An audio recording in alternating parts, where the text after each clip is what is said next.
Walang problema doon. Ang problema, pag ikaw ang humingi. Eh, pag may nagbigay sa'yo, ba't hindi mo kukunin? Diba? So, binigay sa akin. Sabi ko sa sarili ko, kukunin ko kasi hindi ko naman binigay. Ay, hindi ko naman hingin. So, magkaiba yun. Magkaiba. So, binuha ko. So, nakita nyo, alam ko, tinawagan ko yung nautangan ko ng fiber. Sabi ko, mayroon na, kunin mo. Wala na akong problema. Nakita nyo? Ilang oras na lang kung natapos na yung gabi, bukas na. So, Allah, nakita nyo, gumagawa ang Allah ng paraan. Kasi ang Allah, siya ang nagbibigay at siya ang kumukuha. Kaya dahil kayo umasa sa Allah, wallahi, nung mangyari yun, nahiya ako sa Allah. Sabi ko, Allah, lagi ko na lang minamalit ang iyong kakayahan. Kasi nung mangyari yun, sabi ko, paano ko bibigyan ng Allah ng pera? Samantalang lilit ng oras, bukas.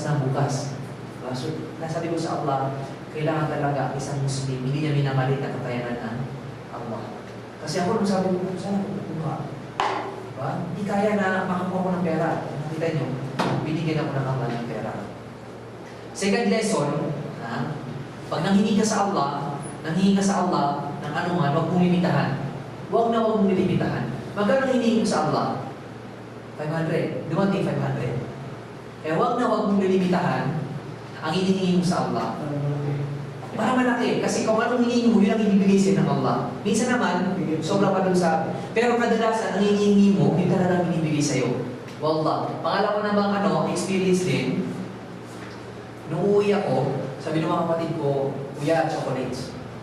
Sabi ko, sana madagdagan yung pera ko ng 250. Yun ang hinihingi ko, mismo sa Allah. Allah, sana bigyan mo ako ng 250. Yung mismo ang hinihingi ko, 250. Wallahi, may dumating na Saudi, nung malaman niya kung Kuya, kung binigyan ako ng 250. Tapat, 250. 250 tapat. Tapat na tapat, hindi 500. Sabi ko, hindi na ako natuto. Kasi hinihingi ko sa Allah, 250. Dumating ang kanyang biya, 250 rin. Pero kung hindi ko 500, o 1,000. Diba? So nakita niyo, ang lesson na dapat natin matutunan, ang hinihingi mo, huwag limitahan. Kasi ang Allah, pag nagbigay, diba? Minsan may mga tao, may estudyante, o Allah, sana makapasa ako. Ang Allah, papasahin din siya, di ba? Pero kung hiningin niya, 90%, di ba? Ganon. O Allah, sana sulo ko ganito. Mangyayari, pero huwag natin hinitahan kailanman ang kakayanan ng Allah. So, sallallahu ala sayyidina Muhammad wa ala alihi wa sallam.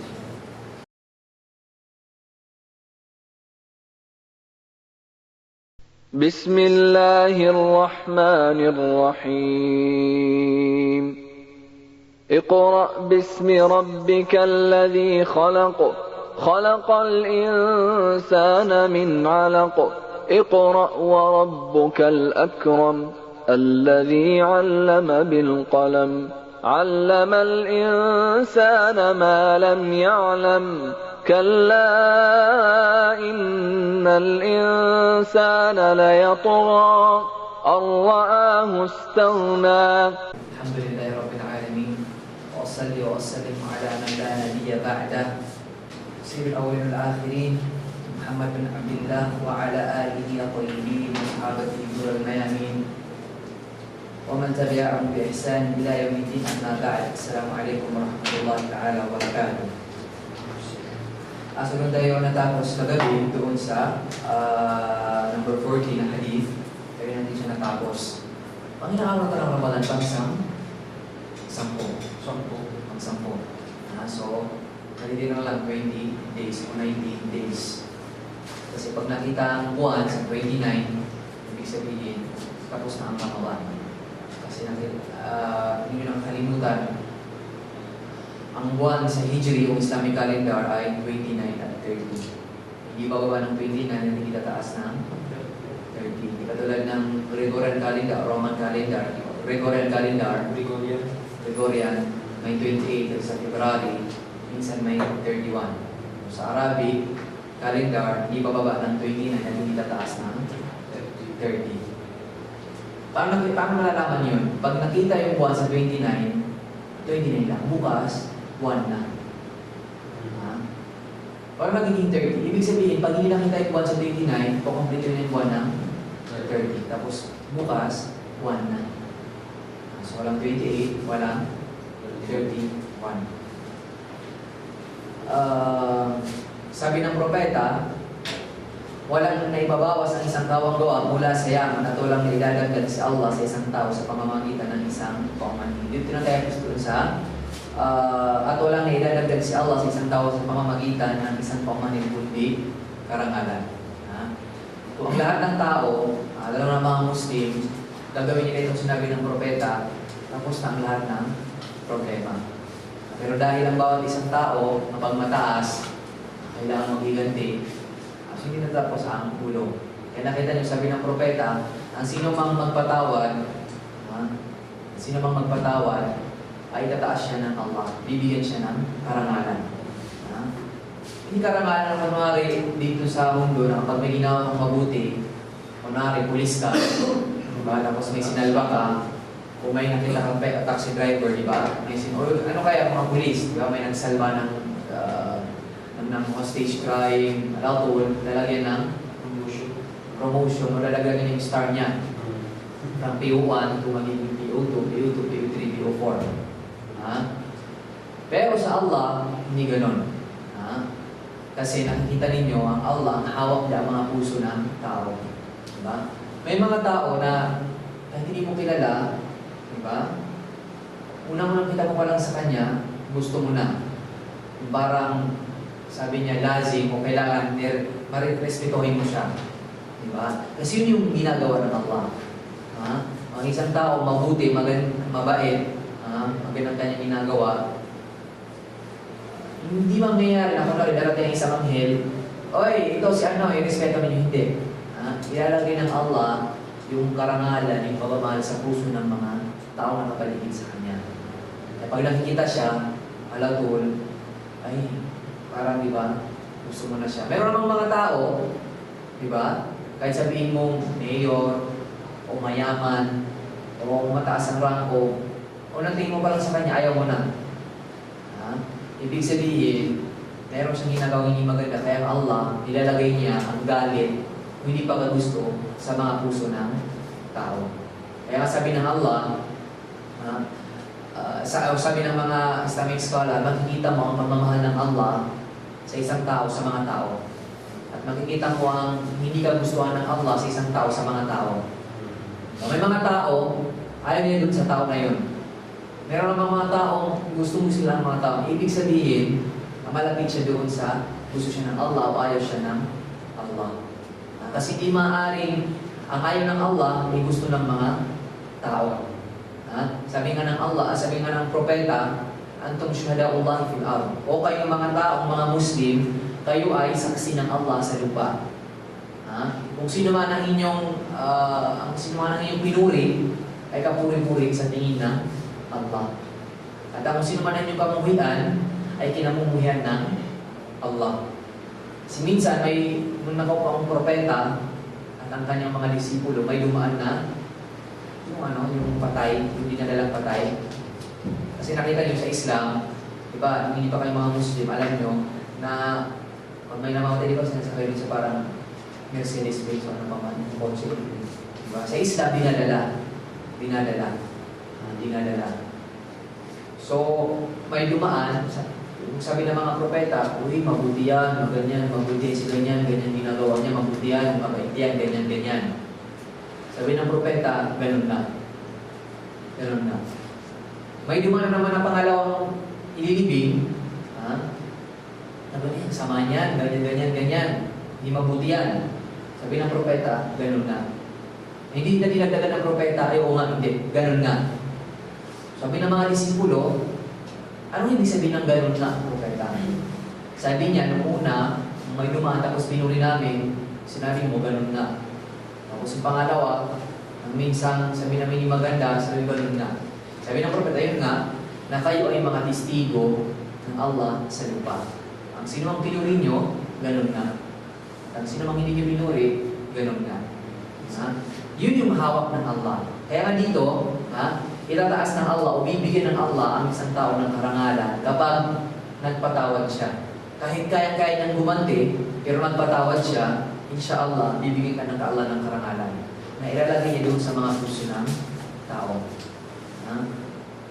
May dito rin sa panglas, وَمَا تَوَضَعَ أَحَدٌ إِلَّا رَفَعَهُ ila rafa'ahullah. Putol, hindi ko na-translate, hindi ko alam, nakalimutan ko. So, ang tao, pwede nagkamali. Di ba?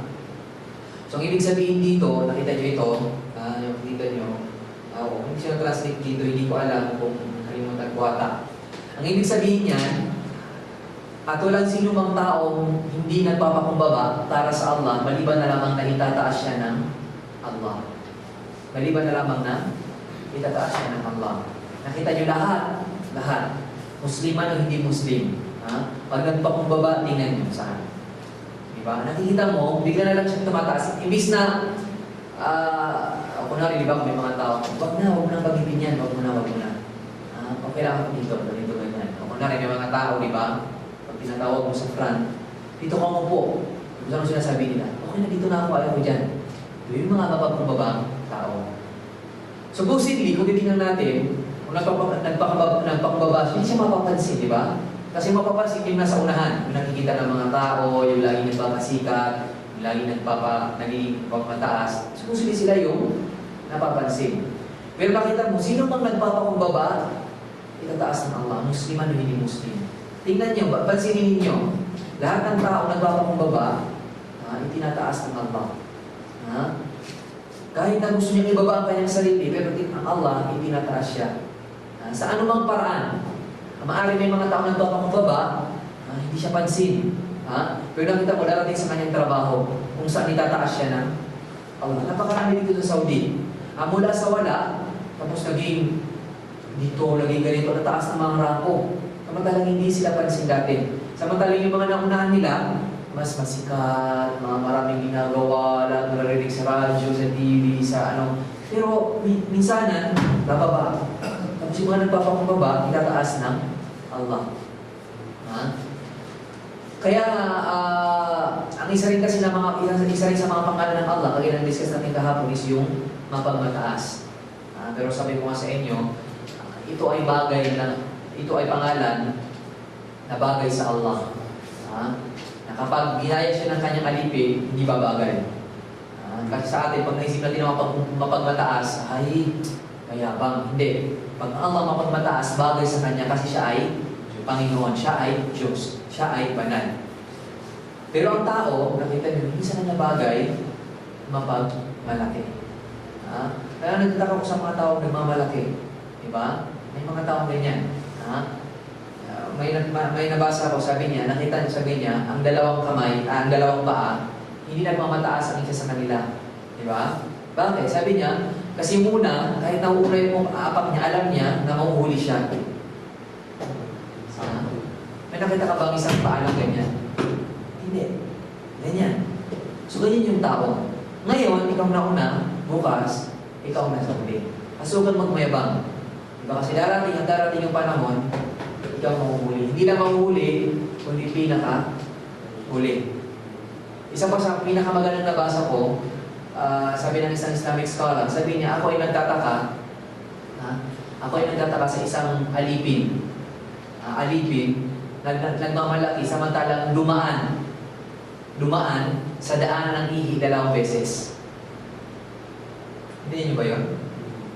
Sabi niya, paano nagmamalaki ang isang alipin, ang isang tao, samantalang dumaan sa daanan ng ihi?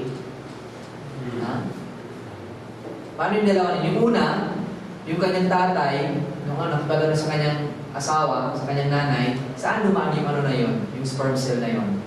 Diba sa daanan ng ihi ng tatay? Tapos yung ipapanganak ng asawa, ng babae, saan dumaan? Ganon din, sa ihi ng babae. Diba? So yun yung sabi ng Islamic scholar, paano ka nagmamayabang samantalang dumaan ka sa dalawang ihan ng 2 beses? Diba? So nung mabasa ko yung subhanallah, paano nga nagmamalaki ang isang tao? Diba? Paano mong sinasabi na mas magaling ka, mas maganda ka, kumbaga last A ka sa lahat ng tao, pare-pare lang naman tayong dumaan sa ihan ng tao 2 beses. Diba? So walang paraan, walang dahilan para magmayabang. Isa rin sa pinakamagandang nabasa ko dito sa pagmamayabang, sabi niya, ang isang tao nagmamayabang, di ba? Ang nagmamayabang na tao, ang tingin niya sa lahat ng tao mababa. Diba? Tapos siya, mataas. Parang yung tao umakyat, sa jibal, ano bang bundok. Di ba ang taong nakakita sa bundok, pag tingin niya yung baba, maliliit. Di ba? Ganoon yung mayabang. Ang tingin niya, napakataas niya, tapos yung lahat ng tao mababa. Hindi niya alam, yung mga tao din sa baba, ang tingin din sa kanya, maliit, bagus wala. Nakikita mo ba yung taas ng bundok? Hindi. Hindi mo siya kilala, hindi mo alam kung sino siya. Diba? So nakita nyo, yung subhanallah, yung mga pag-iisip ng mga Islamic scholar, napakaganda na kung saan pag binabasa nyo, talagang matatauhan ka. Tulad nung lumaan ka sa higahan ng 2 beses, ikaw na nasa bundok dito sa mga tao maliliit. Hindi mo alam ang mga tao din tingin sa'yo maliliit. So kailangan, ang tao dapat mapagkumbaba. Diba? Dapat mapagkumbaba. So sinabi ng propeta, na Rasulullah sallallahu alaihi wasallam qal, atadruna mal ghiba? Qalu Allahu wa rasuluhu a'lam. Qala dhikruka akhaka bima yakrah. Qila ra'ayta in kana fi akhi ma aqul? Qala in kana fihi ma taqul faqad igtabtahu illam yakun fi faqad ba'adtahu. Ayon kay Abu Hurairah, kalugdan na wasin ng Allah, sabi ni Allah, sumakay niya ng kapayapaan, ay nagsabi, nalalaman ba ninyo ang panlilibak? So tinatanong niya sila, anong ibig sabihin ng panlilibak? Of course, alam natin yung panlilibak, pero anong ibig sabihin ng panlilibak? Nagsabi sila, ang mga disipulo, si Allah at ang sugo niya ang higit na nakakaalam. Ibig sabihin, hindi namin alam. Hindi na mo, kahit alam nila, hindi nila sinasabi na, ay alam namin, bilang respeto sa propeta. Diba? Pero sa mga tao ngayon, alam niyo ba, alam ba ano? Pero para nakita na alam niya, ay alam ko yan. Diba? So bilang respeto sa nakipag-usap sa'yo, sabi, magbanggap ka na hindi mo alam. Para isa rin yun kasi sa mga magandang pag-ipag-usap. Kasi nakakasawa, kunwari, pag may nakikipag-usap sa'yo, tapos lang sinasabi mo, lagi lang sinasabi, alam niya. Nagmamagaling. So sabi, parang sinasabi mo sa'yo, huwag ka lang ito, alam mo naman pala lahat. Diba? Nagsabi siya, ang propeta, ang pagbanggit mo sa kapatid mo ng anumang kinasusuklaman niya. Yun yung sinabi ng propeta. Ang panlilibak is pagbanggit mo sa kapatid mo ng anumang kinasusuklaman niya. Minsan may mga tao, ano ba itong sinasabi ko? Panlilibak ba ito? Hindi. Itanong mo sa sarili mo. Pag yung sinabi sa'yo ng isang tao, anong mararamdaman mo? Kung masakit, ibig sabihin, panlilibak yun. Pag hindi masakit, okay lang, hindi yun panlilibak. Kaya may mga tao, hindi naman panlilibak yung sinasabi ko. Sabi ko sa sarili ko, minsan may mga narinig ko, mga kaibigan ko, ang sinasabi ko, hindi ko naman sabihin, panlilibak Ganun, magaling. Sabi ko sa sarili ko, itong tao, hindi niya alam. Kapag sinabi sa kanya, yung sinabi niya sa kapatid niya, sa kaibigan niya, ano yung mararamdaman niya?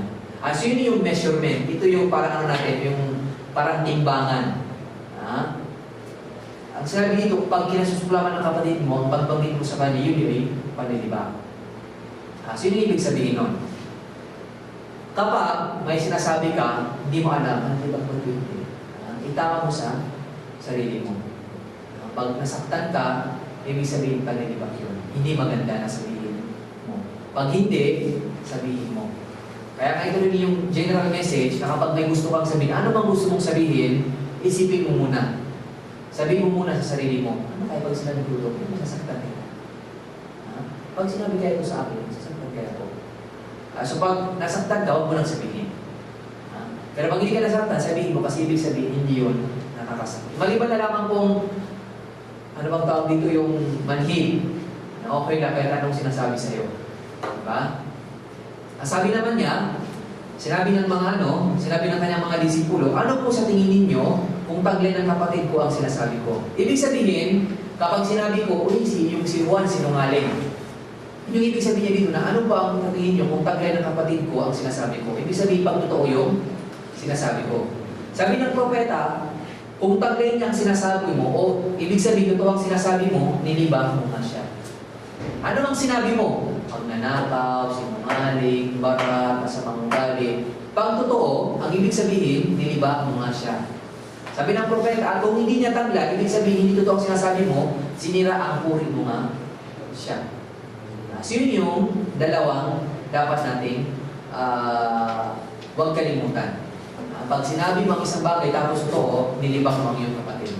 Pag hindi totoo, nagsisinungaling ka lang, sinira ang puri mo nga siya. So di ba, ng isang araw, sabi nga natin, o kagabi nga, ang karangalan o ang dangal ng isang Muslim sa kanyang Muslim, sa kanyang kapatid na Muslim ay bawal. So sinira ang puri mo ang kanyang dangal. Sinabi mong sinungaling si Juan, yung pala hindi siya sinungaling. Ito yung problema, di ba? Ang mga ibang tao, kaawaan naman sila ng Allah, sa paggabayan sila ng Allah, ayaw nila sila ay, sila ay nililibang. Diba?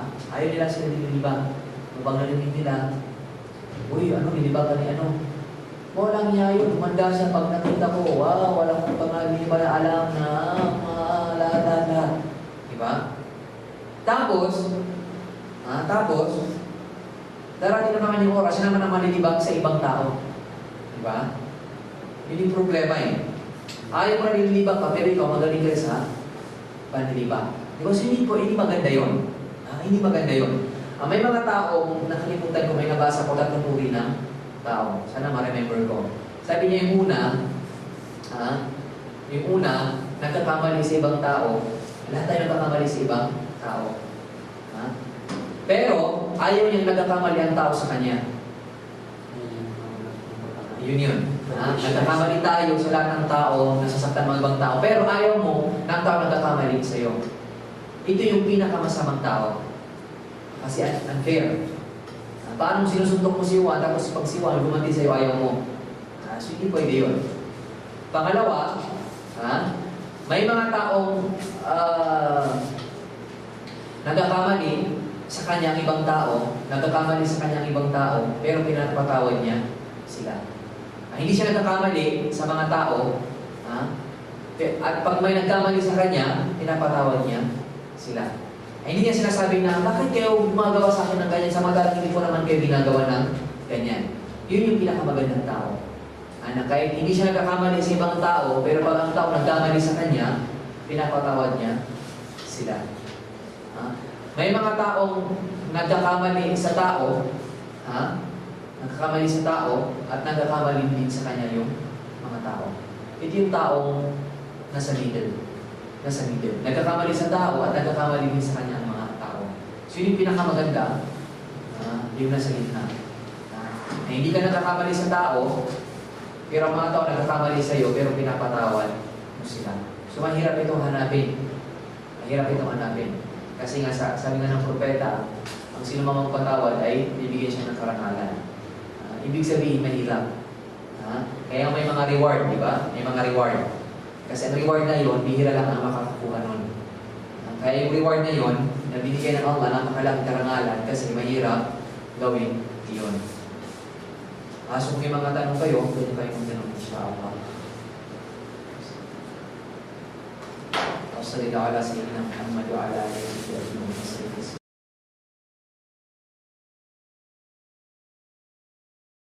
بسم الله الرحمن الرحيم اقرأ باسم ربك الذي خلق الإنسان من علق اقرأ وربك الأكرم الذي علم بالقلم علم الإنسان ما لم يعلم كلا إن الإنسان ليطغى أن رآه استغنى.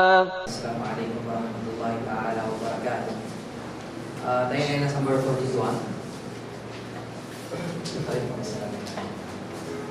عن ابي هريره رضي الله عنه ان رسول الله صلى الله عليه وسلم قال سبق المفردون قالوا وما المفردون يا رسول الله قال الذاكرون الله كثيرا والذاكرات. Ayon kay Abu Hurairah, kalong ganawa siya ng Allah, ang sugo ni Allah ay nagsabi na ang mga mufarrid. Nagsabi sila at ano po ang mufarrid? Anong ibig sabihin ng mufarrid? O sugo ni Allah. Nagsabi siya ang mga lalaking nag-aalala kay Allah ng madalas at ang mga babaeng nag-aalala kay Allah ng madalas. So nakita niyo napakaraming paraan para alalahanin ang Allah. Huwag tayo yung mga taong ang tingin sa Allah ay parang ospital.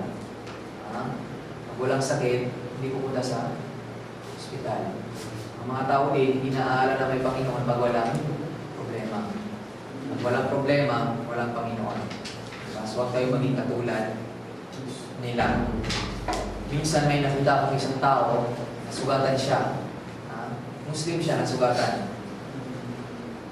Sabi niya, bagko sasabihin niya, La ilaha illa Allah, ano ba yan? Nagsugat ako. Subhanallah. Ano ba itong nangyari dito sa akin ng Allah? Nagmura-mura na lang, PIPI, at nasugat ako, PIPI. Sabi ko, binulong ko dun sa katabi ko, sabi ko, imbis na pagalingin ng Allah, baka mamatay pa siya. Kasi imbis na humingi ng tulong sa Allah, mura pa ang marinig sa kanya ng Allah. Diba? So ito yung mga bagay na dapat kung saan inaalaala ang Allah. Sabi nga ng isang narinig ko, sabi niya, ang problema kasi sa mga sugat na maliliit, hindi pinapansin. Diba? Kaya yun yung madalas ay kamatay ng tao. Sabi niya, galos lang yan. Pag natulog, hindi na nagising. Kaya tanong pala, hindi kayo nagdugulon sa loob. So, nakita niyo, di ba? So, sana, lagi natin bagitin ng Allah sa anumang ating